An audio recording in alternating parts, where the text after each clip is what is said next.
Welcome to my home garage. We have a 2011 Honda Accord V6 with a battery light on. The customer has replaced the alternator and replaced the battery. Let's take a look. Before we start any of our testing, we need our battery voltage to be 12.6 to have reliable testing. This is, as I said, it's a brand new battery. It's already drained after 2 days. So we're gonna have everything connected. We're just charging this thing up. Quick charge. Once we get it up to acceptable voltage, we'll begin our testing. Okay, we got 4.7 volts. Let's now check some codes. Here are our codes. Alternator B circuit low voltage. Okay.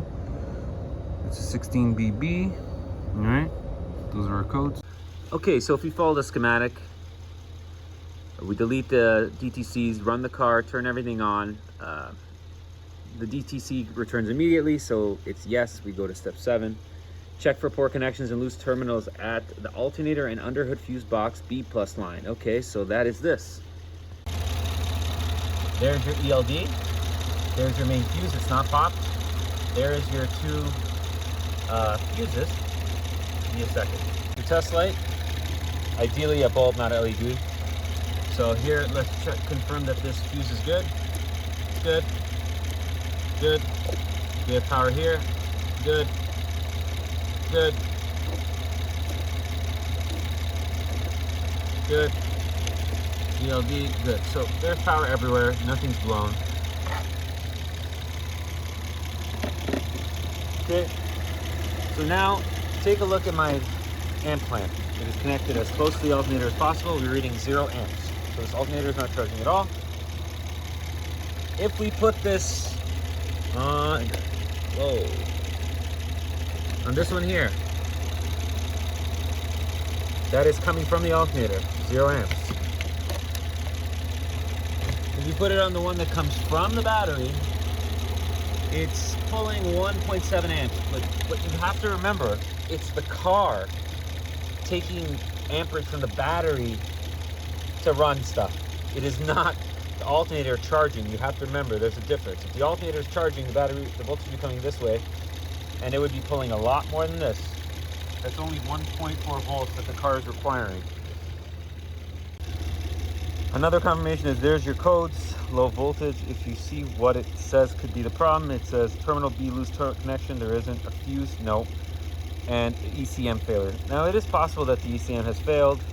Maybe the customer installed the alternator incorrectly and or the new battery and caused the problem.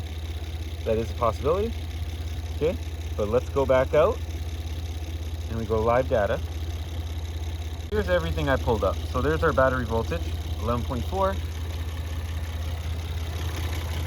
11.7, close enough. Our alternator is at 37%. I don't even believe it's doing that, to be honest with you. Okay. And then you have your alternator signal is low because nothing's happening.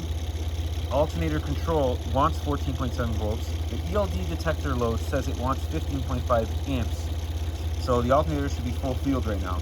So watch what happens when we turn on the lights. Turn on the lights, C heater, AC fan.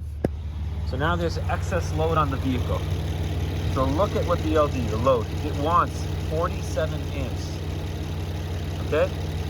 Control still at 14.5, alternator signal. Has the alternator duty cycle changed at all? Not at all. Battery still at 11 volts. Not cranking at all. No charge.